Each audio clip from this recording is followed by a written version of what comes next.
Friends theory of defence mechanism की Freud की theory क्या है? Even if you are never studied Freud's theory before, अगर आपने दूसरे थ्योरीज नहीं पढ़े तो आप प्रोबेबली आप हमारे यूट्यूब से प्लेलिस्ट से वो फ्रेड्स थ्योरी ऑफ थ्योरीज को देख लीजिए। डिफेंस मैकेनिज्म ये क्या होता है? जब कोई चीज अनविलिंग होता है, एक पेस या पेनफुल ट्रूथ के ऊपर डिपेंड होती है। When someone seems unwilling to face a painful truth, यानी दर्द, जैसा कि बोलते हैं ना कि सच कड़वा होता है, तो पेनफुल ट्रूथ के बारे में you might accuse them of being in denial, कि आप क्या करते हैं उसको इन डिनाइल, मतलब उसको डिनाई नहीं कर पाते, जैसे कि सच को झुटलाया नहीं जा सकता।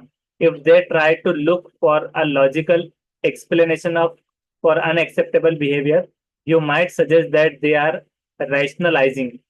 अगर वो कोई लॉजिकल एक्सप्लेनेशन या अनएक्सेप्टेबल बिहेवियर होता है तो आप उसको क्या करते हैं, या रैशनलाइजिंग वे में, मतलब झूठा करार दे सकते हैं। For instance, rationalising of smoking might include one cigarette won't hurt me, कि अगर हम ये देखें कि मतलब स्मोकिंग के नुकसान, रैशनलाइजिंग, तो उसमें क्या क्या आ सकता था? क्या रैशनलाइज, यानी कि झूठ अगर बोला जा रहा है स्मोकिंग के बारे में तो क्या है कि one cigarette won't hurt me, कि एक सिगरेट से मुझे नुकसान नहीं पहुंच पाएगा। और if I quit I will just gain weight, कि लेकिन अगर मैंने छोड़ दिया तो मेरा वजन बढ़ जाएगा। ये एक मतलब रैशनलाइज वे है, कि मतलब रैशनलाइजेशन को हम क्या कह सकते हैं उर्दू में, हम देखेंगे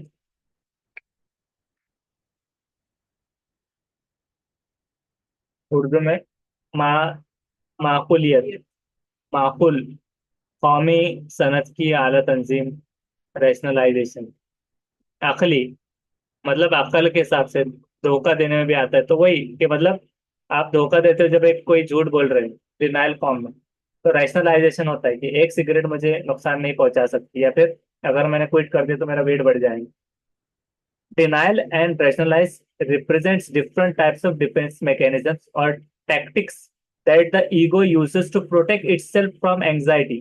क्या इससे क्या हो सकता है? अगर समझ लो, कोई कोई कहता है ना कि बहुत सारे लोग को ये बताया गया कि पानी पूरी कैसी बनती है, हाथ घोल के कैसे कैसे फूड बनते हैं, चूहे निकल रहे हैं मतलब ये सब खानों में, लेकिन सामने वाला क्या करता है? हाँ, हाथ धोया था उसने सामने वाले ने, तो वो वाले के पास हाइजीनिक था।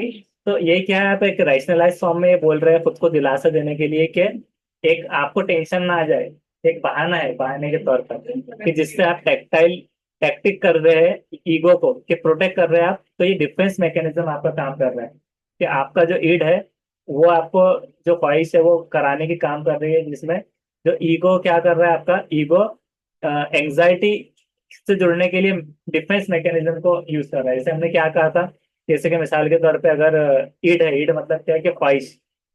अब सुपर ईगो क्या है, जमीर के वो रोकता है, अरे नहीं, मतलब ये गंदगी हो सकती है, खुला खाना है, ऐसा है वैसा है। और ईगो क्या करेगा, वो बोलेगा भूख लगी तो अब क्या कर सकते हैं, कोई चारा नहीं है, ये अच्छा लग रहा है, ऐसा, एक सिगरेट से क्या हो जाएगा, भला चीज है। तो ये क्या है कि आपका ईगो डिफेंस मैकेनिज्म के तौर पे जब काम कर रहा है, तो some of the best known mechanism of defence include denial, repression and regression, but there are many more.